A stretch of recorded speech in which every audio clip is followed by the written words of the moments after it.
Hello, everyone, and thank you for joining us on today's Senza Fili Sparring Partners webinar, Who Am I? Identity Across Digital and Physical Worlds in the Metaverse Era. Our speakers today are Ken Figueredo, Digital Strategy and Innovation Advisor at More with Mobile, and Monica Paolini, Principal at Senza Fili. I'm Kendra Chamberlain, and I will be moderating our webinar today. In Sparring Partners webinars, we watch our panelists discuss a topic live on video and without slides. We encourage our audience to participate in the conversation. Please share your comments and questions through the Q&A button in the Zoom taskbar. All comments are visible to all participants, so please keep the conversation polite and respectful. Our speakers will do their best to address questions as they go along and as they become relevant to the topics being discussed, so please do not hold your questions until the end. And as tempting as it may be, please do not use the chat function, as our panelists do not monitor the chat and may not see your comment during the webinar. With that, I'll hand it over to Monica. Kendra, thanks so much for the introduction, and it's a pleasure to be here with Ken, who has been a friend of mine and a colleague for many, many years. And today we're going to talk about identity. Before I do that, I just want to talk about for 1 minute about the Sparring Partners identity. And this was because recently I got an email from somebody sort of assuming something like a nasty comment that we're doing this to sort of push and promote and market our consulting and activities, and as if it's just taken for granted. That's really not the case. We are doing this because, first of all, because we have fun and we enjoy it. But second of all, and for non-sponsors, Sparring Partners, we're not getting paid. It's because it's actually important to have discussions, I think, like this, and on a topic like identity, which is a very general topic that we usually do not have time to talk about in the rest of our work. And so it's an opportunity to have an open discussion. And so it's a pleasure to have the opportunity to do so. And I do this usually with people that not only are friends, but they are greatest minds in I would say in telecom. So it's a great way, and we got a lot of positive feedback from all of you guys in the audience. So I'm very happy about it. And in general, we look forward not just to our conversation, but also to hear from you as we go along. So if you still think that that's what we're doing, we're peddling our work, then go ahead and do something else in your life. That's fine. So that, let's get and talk about identity. But before we do that, I would like to ask Ken to tell us what is this he do, to give us some background so that everybody knows where you're coming from. Well, thank you, Monica, for those kind words and for inviting me to this session. So I've been doing this for about 10 or 15 years. I work with organizations that are targeting new markets, but essentially, building on top of the mobile communications platform. Typically, we are looking at ideas that go beyond incremental change. So a lot of the time, my projects have a time horizon of, let's say, 5 to 10 years. I did a project about 7 or 8 years ago where the company I was working with was saying, look, Ken, this is a 20-year venture, right? Because that's how long it'll take for this change to materialize. So as examples, I guess, going back 10 or 12 years, or examples of projects, I did a strategy project that was commissioned by the board of the GSM Association. And essentially that was concluded that we could build on machine-to-machine concepts as a way of taking the whole mobile industry into adjacent markets. And so that led to, you would see pharmaceuticals companies and Ford, all these companies from other industries coming along to Mobile World Congress, because we essentially triggered this idea that mobile and adjacent industries could work and should be working more closely together. Some of the other things that I've done over the last few years have been around data marketplaces, which is very relevant for personal and IoT data. So how do you create marketplaces that you can deploy in smart cities or for intelligent transport systems? And you can see some of that happening in California, actually, with it's kind of a long-term plan to build smart ticketing across the state of California.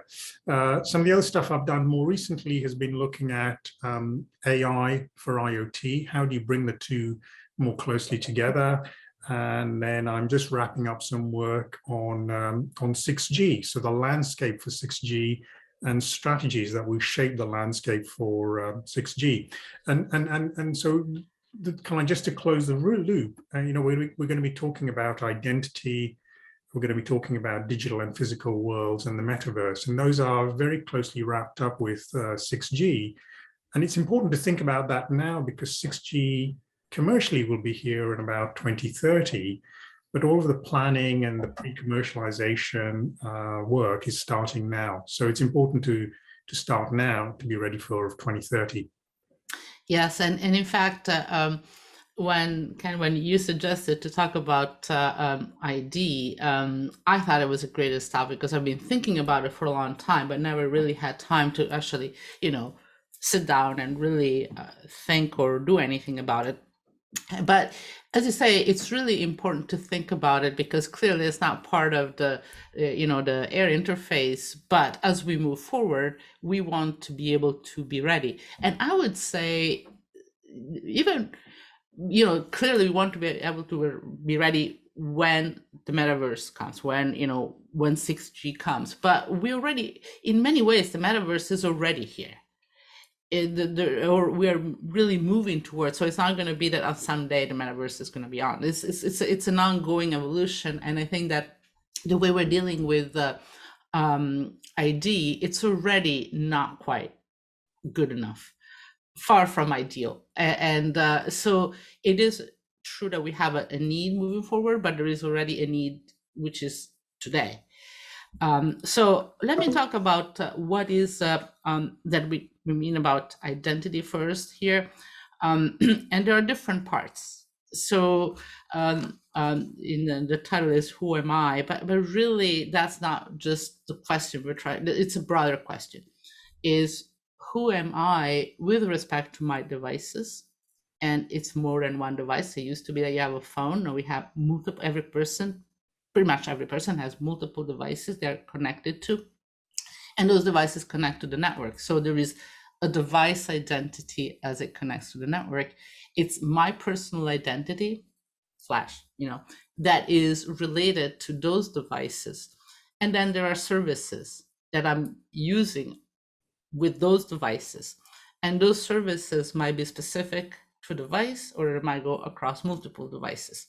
So the whole thing, it's a little bit, it's not trivial. It's not my ID, and I might have more than one ID. So the question is, how do we capture all of those IDs as we right now and as we move forward? And Ken has been doing a lot of work on IoT, and that also brings another issue. So it's not just my ID, you know, as a person, but also the ideas of all the devices that are not linked to individuals. So not the phone, but a sensor. So, and there's a question of ownership as well. So can you give us a brief sort of introduction? Then we're going to go deeper into all the issues, but sort of to give the audience a sense of where we're going for. What is that is changing with digital ID? And what is digital ID anyway?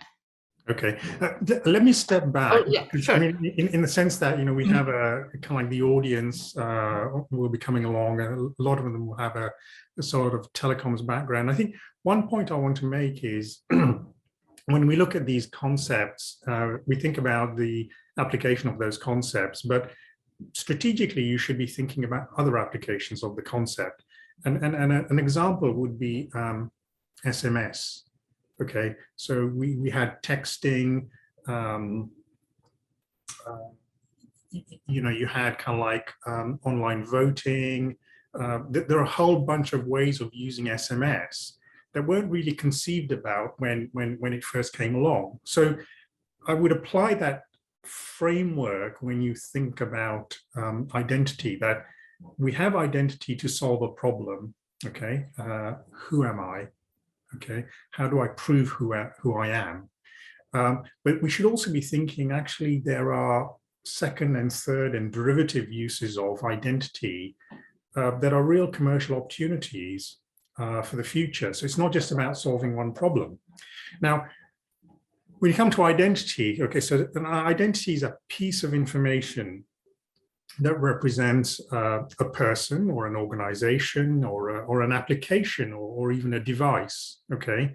And we think of identity in terms of, if I get stopped by the police, I have to prove my identity by flashing my driver's ID. But when I sign on to an account, I have to prove my identity either because I've set up a username and a password, or an email and a password, or a mobile phone number and a password.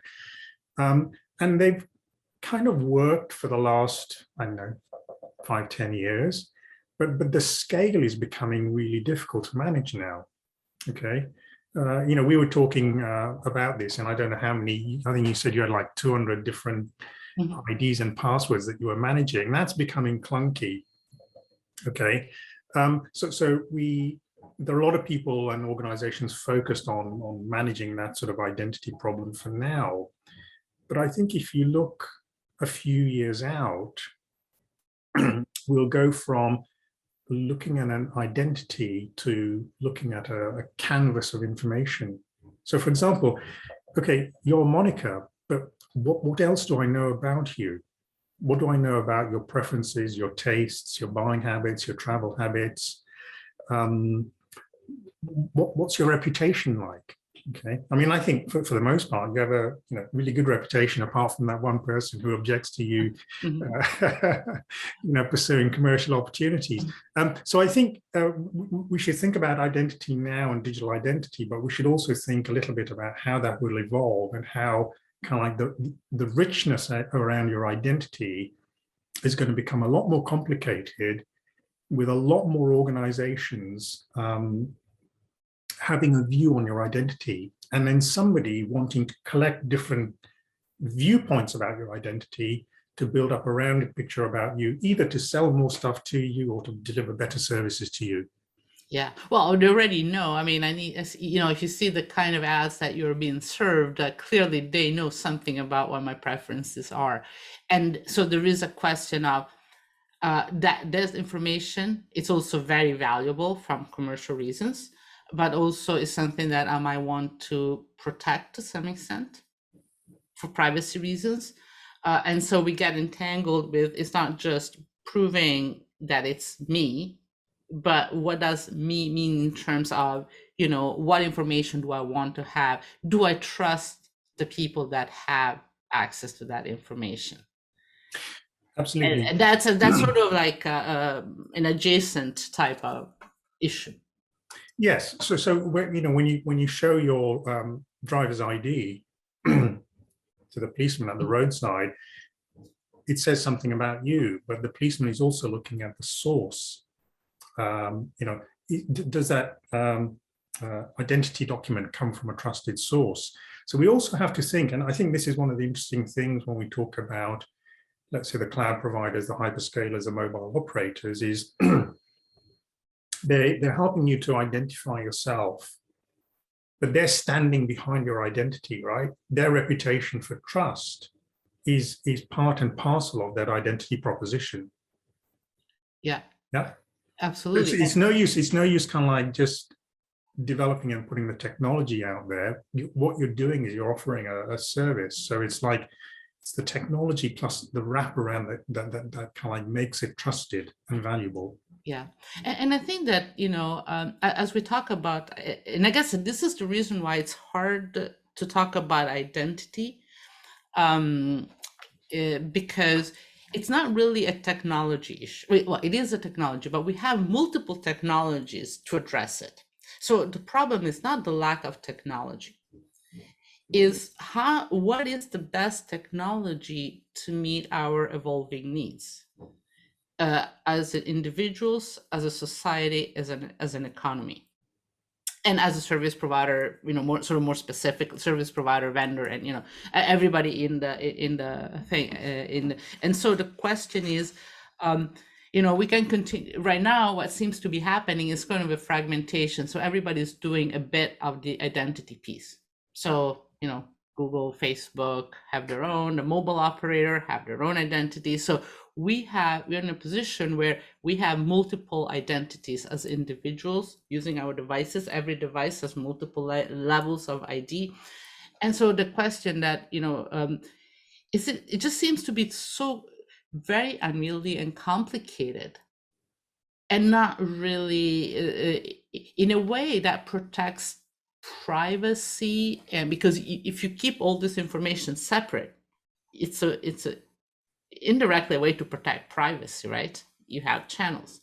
If you put it all together, then but then privacy becomes even more of an issue. But on the other hand, maybe you don't have to deal with your 200 passwords. Yeah, I think from the user point of view, what you want is an identity that you can use in lots of different places. I think what's frustrating that process is that a lot of organizations offer an identity solution, which works in a narrow sense, but it's not really portable, right? When we were talking a little while ago, we were talking about roaming. Yeah, your phone works here, your phone works abroad. You and I travel a lot. I think the last time my phone didn't roam would have been about 15 or 16 years ago. Okay, it's there, and it's kind of like there in the background. It required the mobile. So that's why my work talks about, building kind of like concepts on top of mobile communications as a platform. So within the platform, you have these, wonderful capabilities that work everywhere. And what you would like to have is something like that for identity that works if you go abroad, but also works if you go from one state to another state, or if it works with one business, it works with a different business, right? That would make it, super convenient as a concept. Then you start to ask questions about, well, how do you institutionalize that? What's the governance around that to make it trustworthy and so forth? Okay, but at the moment, it's not as if a lot of organizations are looking at it in that broad scale. Everyone's sort of carving out their piece or trying to create a walled garden where you're kind of like encouraged to kind of like trust your data within that environment, and that's good up to a certain point. But beyond that, it doesn't really scale. Yeah, and I think the roaming example is a good example because it's something that it started. It works. So wherever even if you go to Japan, your phone now works. And so that's all good news. But the roaming model is, in a way, is still very limited to mobile networks, and it's actually really complicated and nasty to set up. So it's something you need to do because that's the way it works. But so from a functionality, that's what we want. But clearly, that's not a solution from a technical point of view. But as you say, we do need to have some sort of entity that is sort of encompassing, that it goes beyond your network. And so the question is whether is your mobile operator the best. So for roaming, it's mobile operators are basically managing the roaming, obviously, with facilitators. But so as we move forward, is the mobile operator the best entity to do this? Because now they're basically doing it, through SIM card. You can control the device, and your phone number is basically a proxy for identity. But that doesn't seem to be quite enough. Yes. I mean, there's lots of research on, who people trust. There's surveys on, do they trust the police, the physician, the mobile operators, the internet service providers. I mean, I look at it from the opportunity, kind of like the medium to long-term opportunity. So with my sort of 6G hat on, with 6G, you're going to have seamless service across mobile networks, but also with networks that use unlicensed spectrum. And it's also going to be seamless with satellite networks. So the opportunities, the mobile operators and the SIM providers step in to provide that service, or do we see some intermediaries coming about that will step in and basically sit across the different comms networks? Okay, and how might that come about? Is there going to be some kind of kind of like industry standard that facilitates this? Right. So I don't have an answer, right? But it kind of like the question, when you look at the direction of travel of the industry, right? Because 5G is happening, 6G is going to happen. We know 7G is going to happen after that, and so forth. If you look at the direction of travel of the industry, you will have a lot more sort of heterogeneous communications environments where you will want to step across them. Okay. And how do you deliver that? Yes. And so, yeah, so I think, and we're going to go to a question from the audience. And by the way, all of you in the audience, please do not use chat for questions. If you have done it, please resend your questions in the Q&A. I lost it. What was I saying? I completely lost it. I saw this. I lost it. What were you talking about? Oh, so sorry. The sort of who is going to do it, because it's much more heterogeneous. So I think that no matter how you say, okay, is it going to be the mobile operators? Is it going to be the sort of the Google, Facebook, the social media? Is it going to be your broadband provider? I think that you can always come up with some reason why they're not the right entity. So a mobile operator clearly has some role that they can play, and they might be the ones actually doing it, but you can also argue, well, that's not really the right entity. And so maybe there will be multiple entities, and you decide where to do it. In the same way that you decide where you're going to bank, you're going to have one account, but then you can transact with anybody. Yeah. Yeah. And back to we have a question of how do you define trust here, and it's clearly that's we're going to get to that. But one way to deal with the issue of trust is that if I decide who is going to manage my identity and the identity of my devices and services, I need to decide who to trust. So there might be outfits that are more or less trustworthy, but at the end of the day, if I'm in control of the data, then I can decide who I trust. Yes. Maybe. I mean, we're not going to see one massive entity kind of like that you trust to manage your identity. It'll be lots of different entities, and for that arrangement to work, you need some sort of interoperability, right? So you bank with one bank, but you can send money or transact with somebody at another bank, and that's because you have this fabric that sits behind the banking system that essentially allows for interoperability. I mean, I haven't followed it very closely, but there's some really interesting work about open banking in Europe, where basically if you want another bank to take money out of your account, you can authorize a little transaction that kind of like validates that, yeah, actually you do want that transaction to go through, and you do that by kind of like disclosing details about your bank details. And 5 or 10 years ago, I mean, even for kind of like an old person like me, that sounds a little bit unsettling, right? Wow, I'm able to disclose data that in the past I've been told not to disclose, but that's because there is this secure fabric behind that. I mean, if I can kind of just jump to this Sure, question absolutely. Yeah, no, that's it. Yeah, that's we need to get there. Trust?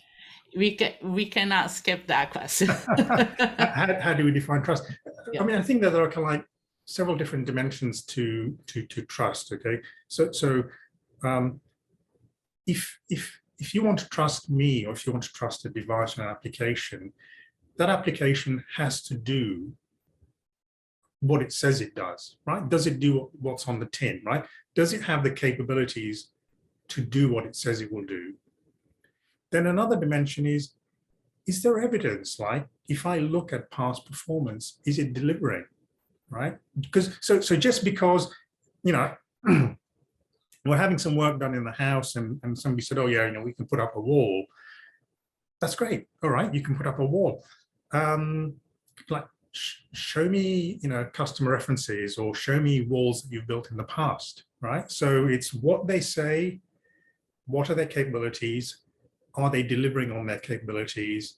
And then in some instances, you're going to have some sort of regulatory framework around it that says actually what they've said they've done, they have actually done, right? Because if they haven't delivered on that, then there are some sort of consumer protection penalties that kick in. So you have these elements. What do I say I can do, my capabilities? Do I have a track record? Can I prove that I can deliver and will deliver in the future? And then if everything goes wrong, is there some sort of policing or accountability function around it that still protects me? Yeah. And then what you need to do is translate that into the kind of like the mobile and the technology domain to say, well, how do we deliver trust in that kind of an environment? Yeah, and I would add to that transparency, visibility, and control from our end is also going to be crucial. So I'm going to trust you if I know what data you have about me, sort of. And if I have some way of controlling it so that there is some, clearly you can always have some criminal out there that, you know, they say that something and then they do something else, but you need to have, again, a system in place, legal system basically, that to enforce it.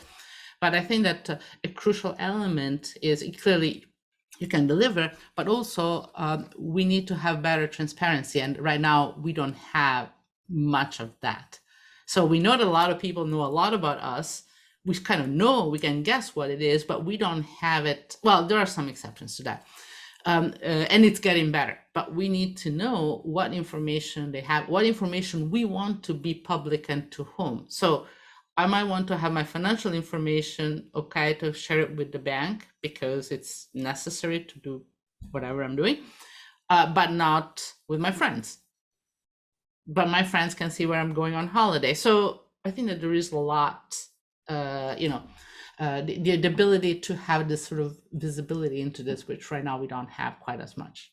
And I think that it might kind of evolve in the sense of a demand that is not necessarily a mandate, it's just what people expect. So I'm going to sign up to have my identity managed by one company if they provide that kind of transparency. Otherwise, I'm going to go somewhere else. So it might be driven by demand. Yeah. I mean, I encourage people to do a little bit of a thought experiment, okay?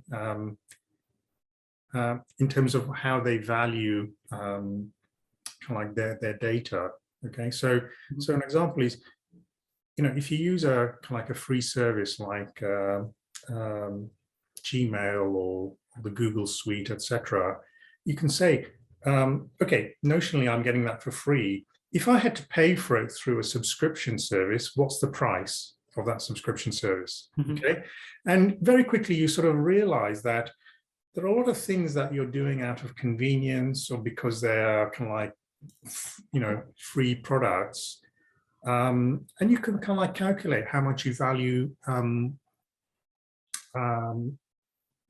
you know, your data. So that's kind of like one step, and then I think the next step is, you know, sort of a bit of education is we can like focus very much on data security and data privacy. I think we can like need to flip the coin and say, actually, people are actually generally happy about sharing the data if they believe it's going to a good cause. So, lots of surveys about, would you share your healthcare, your medical data? And people are saying, yeah, I mean, I think if it went for a good cause, I would do it. So what you want is transparency, but you also want kind of like consent. You want people to say, yeah, actually, I understand how it's going to be used, and I'm happy for it to be used.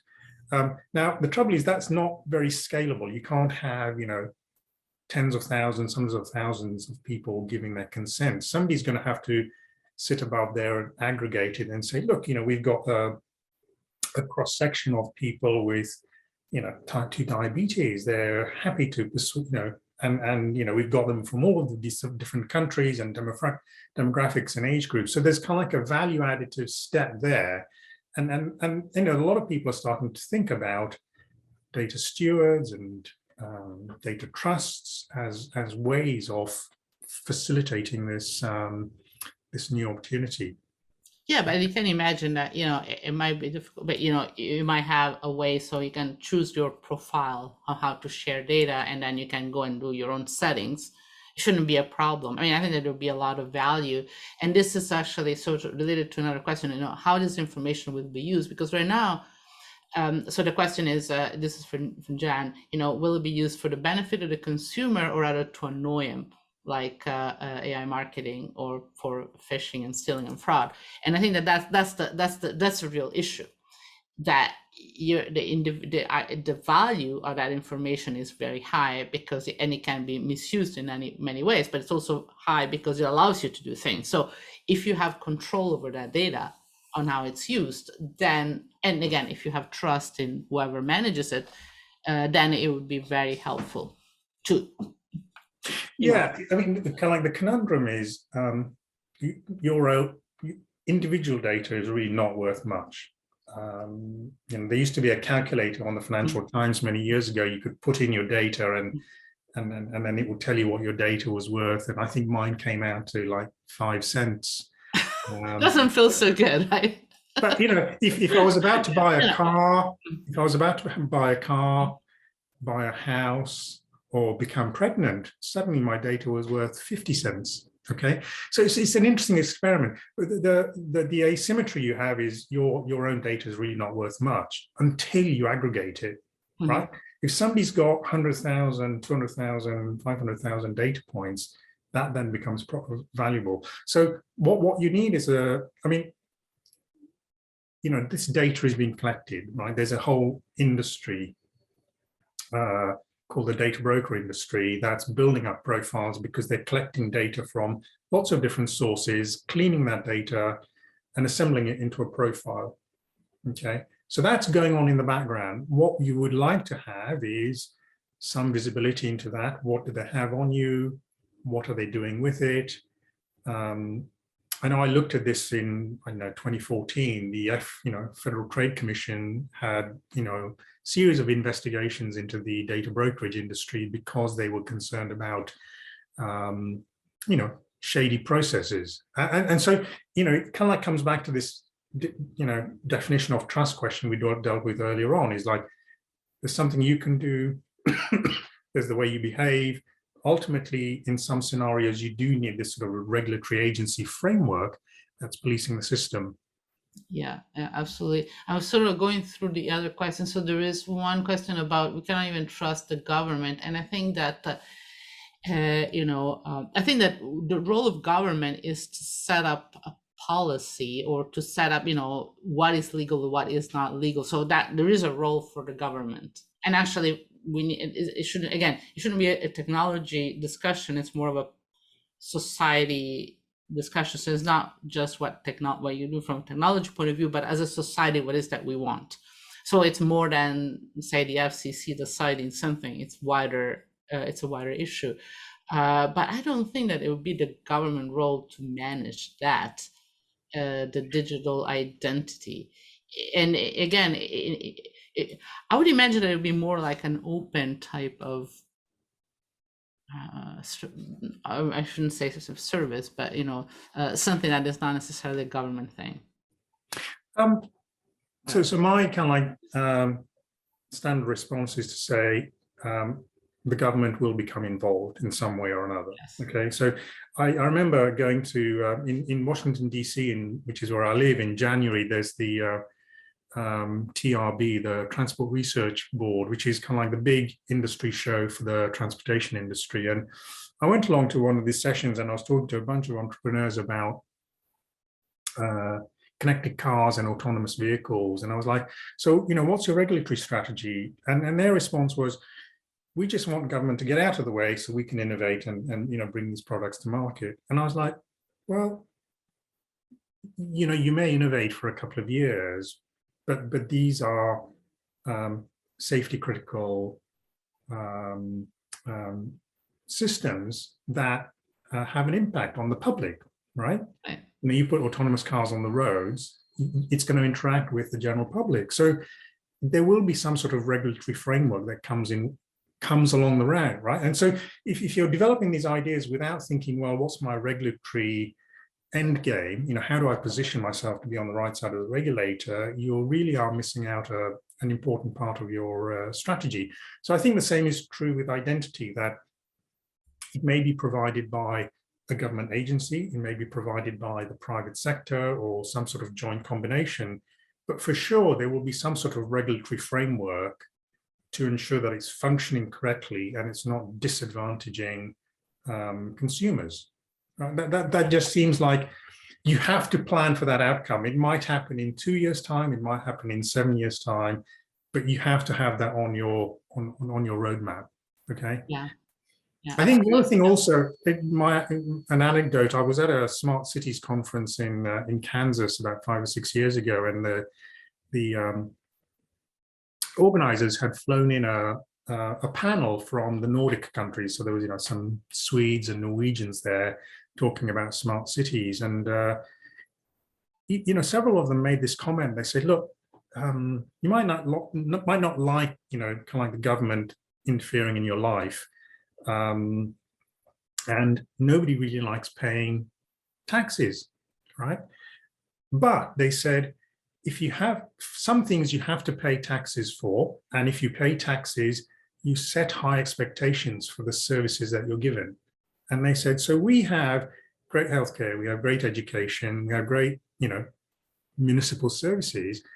We don't like paying a lot of money for it, but actually we get good value for it because we make sure that what's being delivered is to a high standard. So again, coming back to government, it's like you're not going to get government, whether it's federal, state, local, you're not going to get them out of many of these sectors. But what you should be doing is setting high expectations for what services are delivered to you.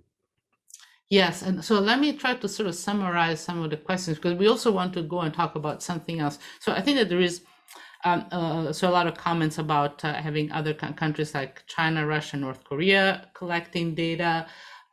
So there is somebody saying, John saying that identity is a society issue. The role of the EU government in developing EIDs, and then again there is another question about other countries. So I think that, okay, here there is the topic of how people can collect information about you and use it. I think that this is sort of not necessarily an ID issue. So if somebody comes and steals stuff from your home, it's nothing to do with identity. It's like you're doing something criminal. And so I think that that's the question, however, is that what information you need to have in order to use services. So this is what we're sort of talking about. This is clearly a major issue of how you control information and all of that, but it's kind of some of it, it's sort of further out, I think. And similarly, somebody talked about how for data control there's that default settings which are not necessarily the best one. They're sort of not really protecting you. And I think that this is clearly an issue.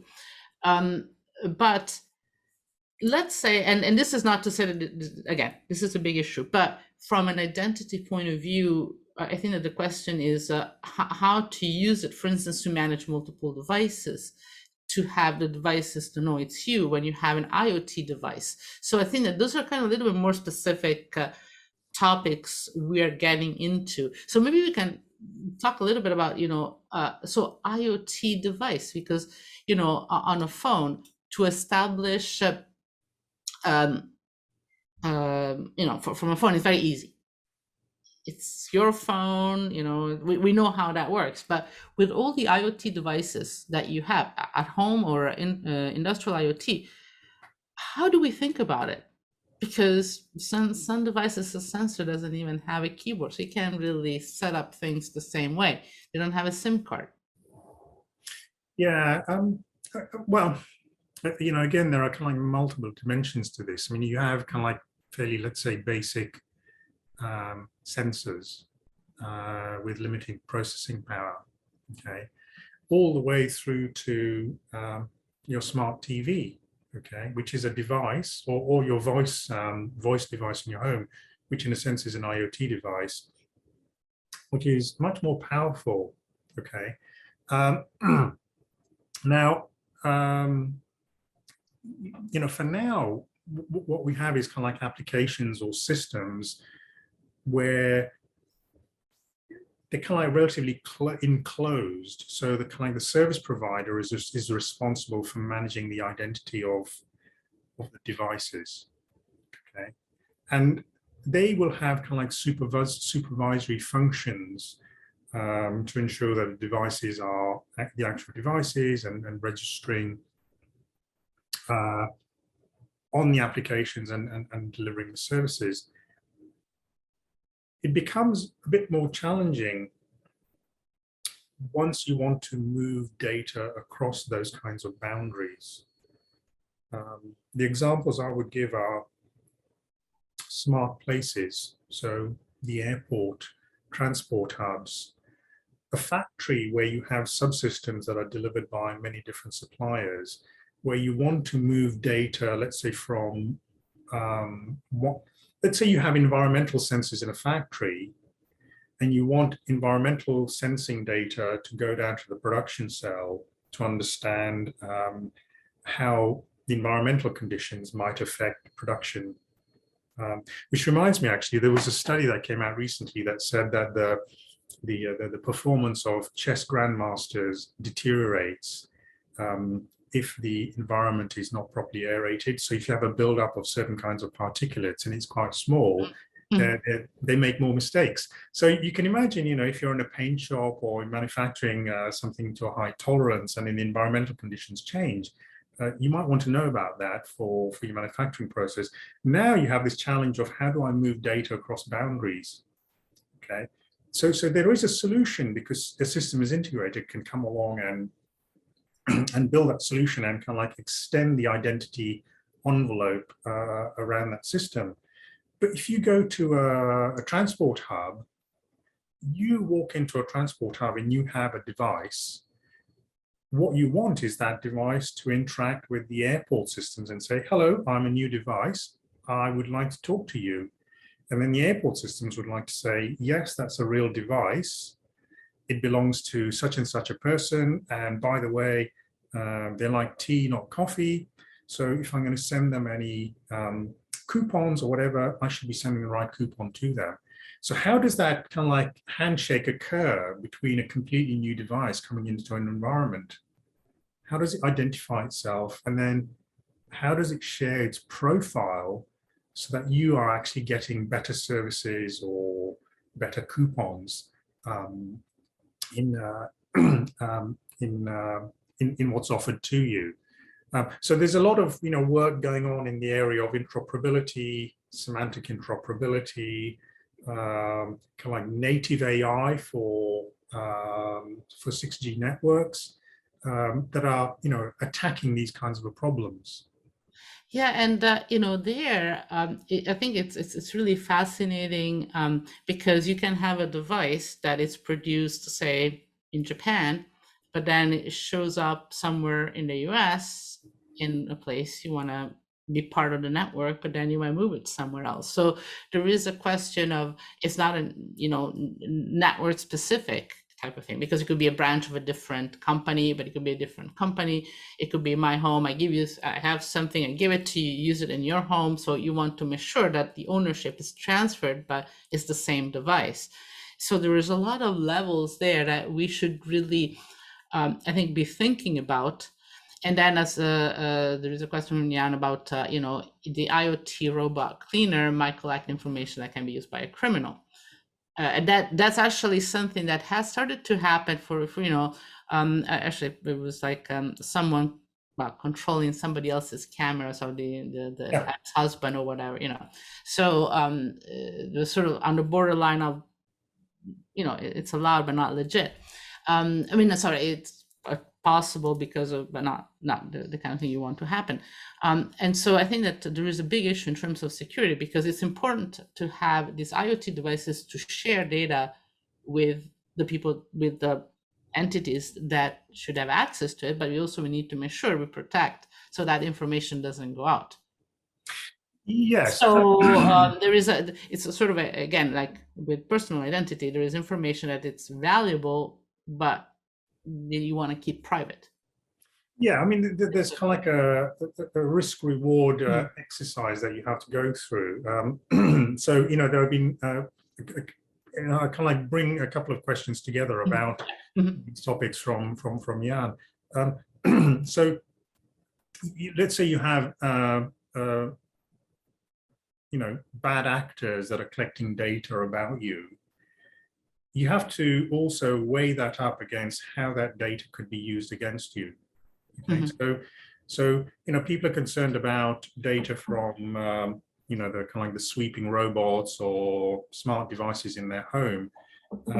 It's analogous to taking your credit card and your bank statements and your tax forms and throwing them in the trash, right?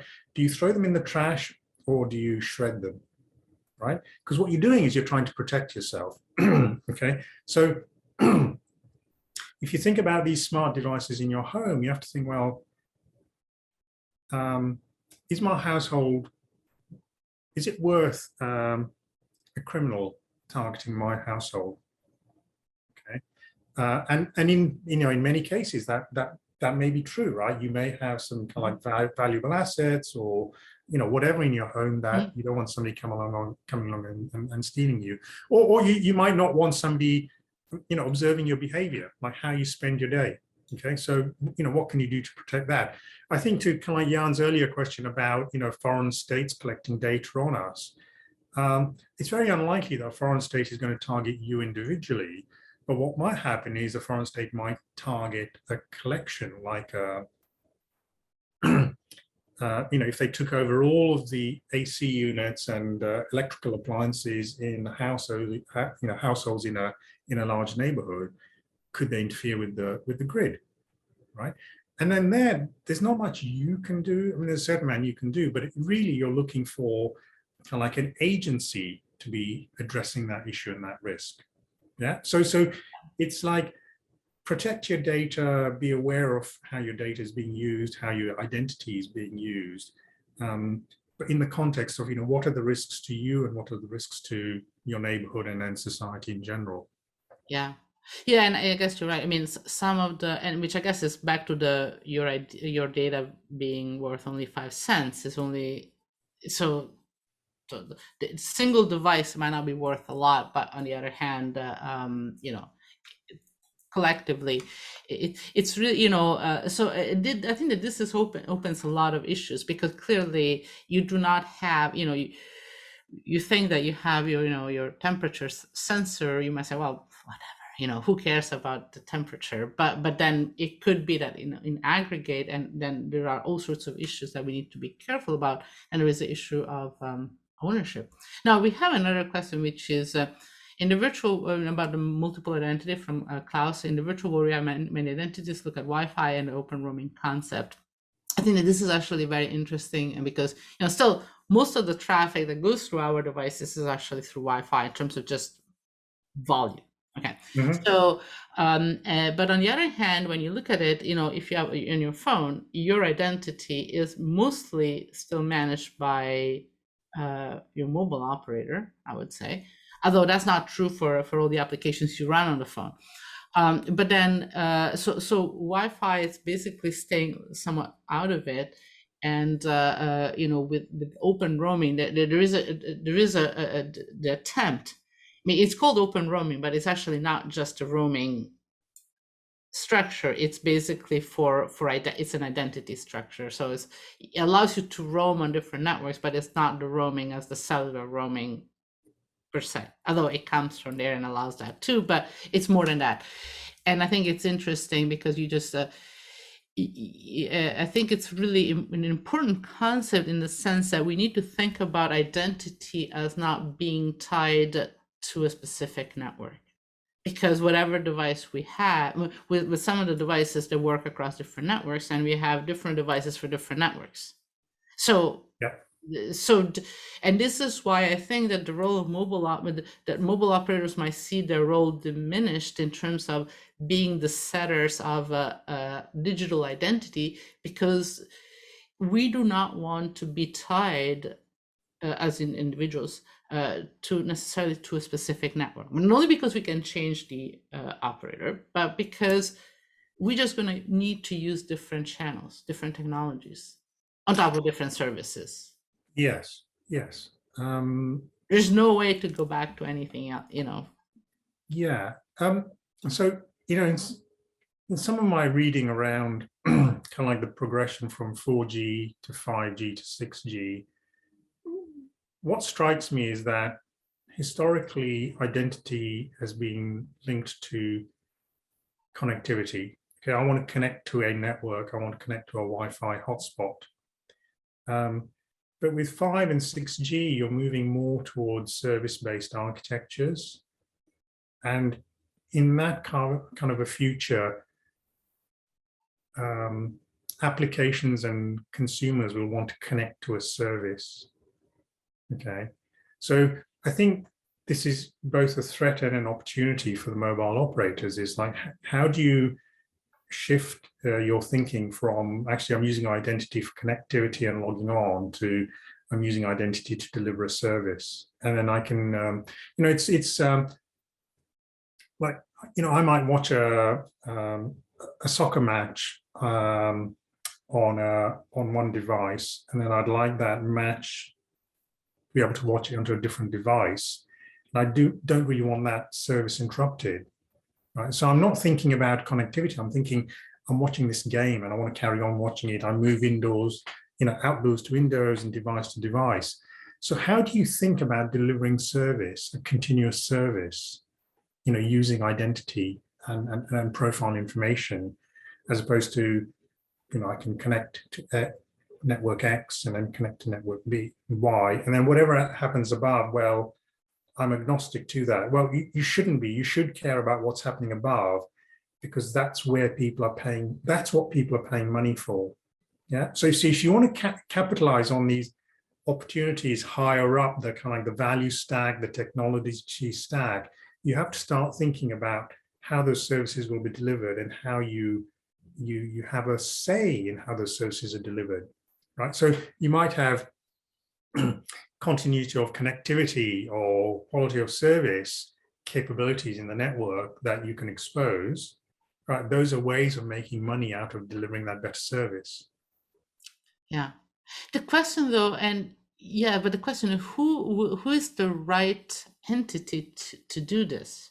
Because it's a question about information, about who the individual is, and how different networks should be used. So the mobile so like in the case of having watching Netflix across different devices, so it could go through my mobile network, and then I got home and I go through my local Wi-Fi broadband network. So you need someone, so you could imagine that the mobile operator is okay to do that because that's a form of offload, but on the other hand, maybe that's somebody else that sits above them, or it may be Netflix. But then if it's not Netflix, seems to be it's just one service, so that doesn't seem to be. You see what I'm saying? It's like, so who is there? And this is where I'm sort of struggling, in the sense that you see the need, but I don't see exactly who would be the entity that can do this, that can pull it off.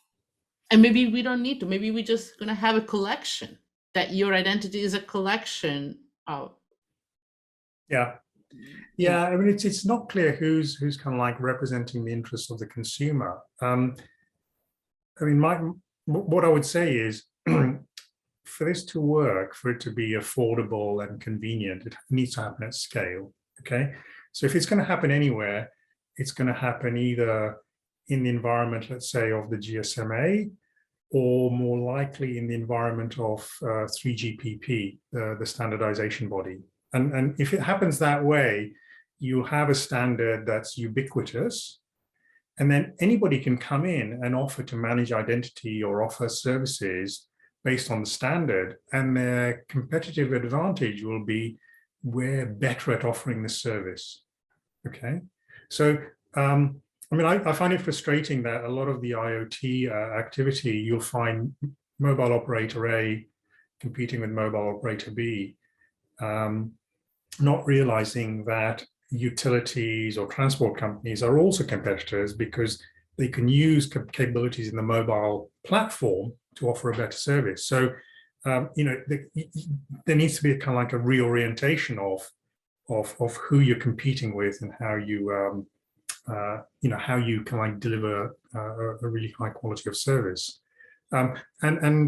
Just to sort of finish on that, and just as an example, you know, what if you look at the kind of like the membership and participants at 3GPP standardization, what surprised me with 5G is you have industrial companies that are taking leadership positions. And I was listening to somebody, I think it was from Siemens last year, who said, yeah, you know, we run factories, we supply factories that other manufacturers use.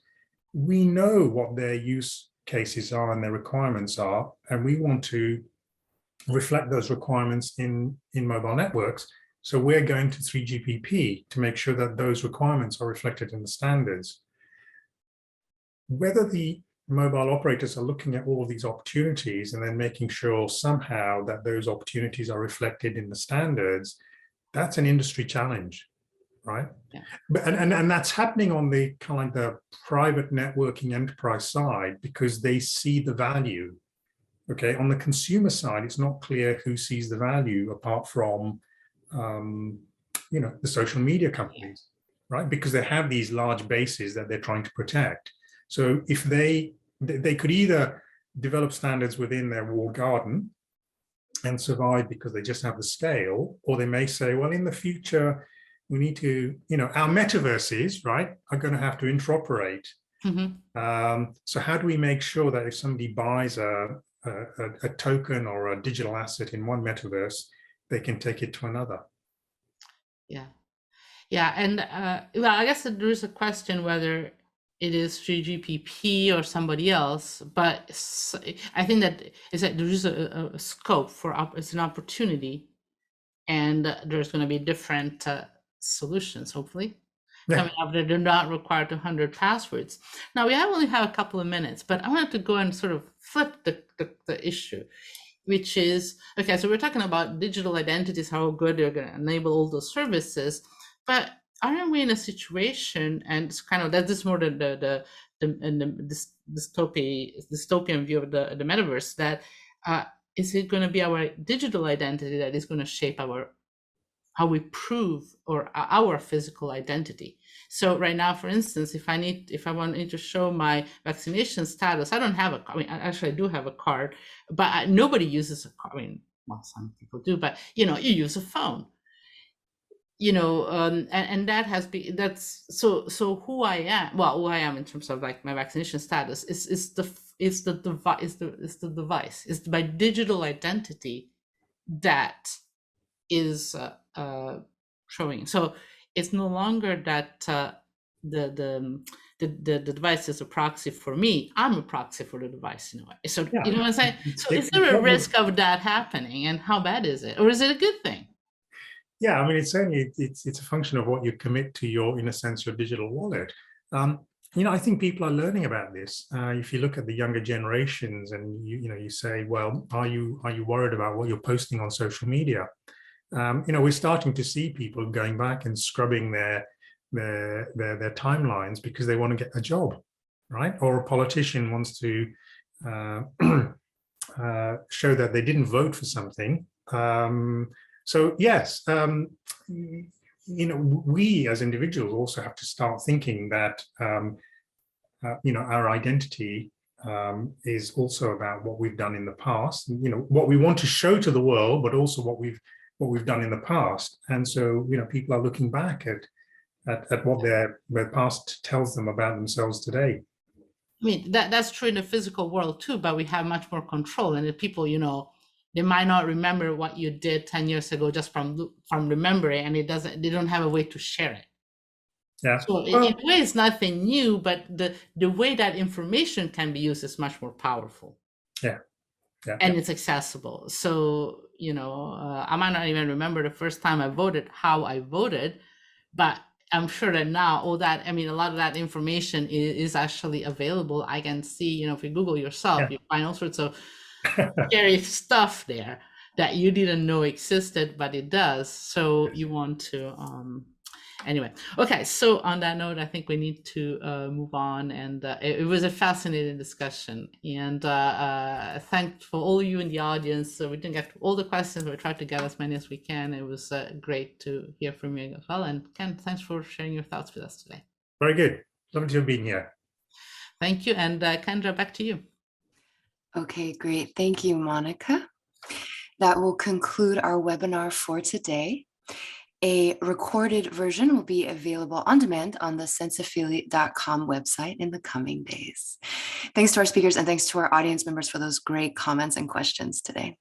We have an upcoming Sparring Partners on net neutrality that will be on March 10th, and registration for that will be available on the sensafili.com website in the coming days. Thanks again, and we hope to see you at future events.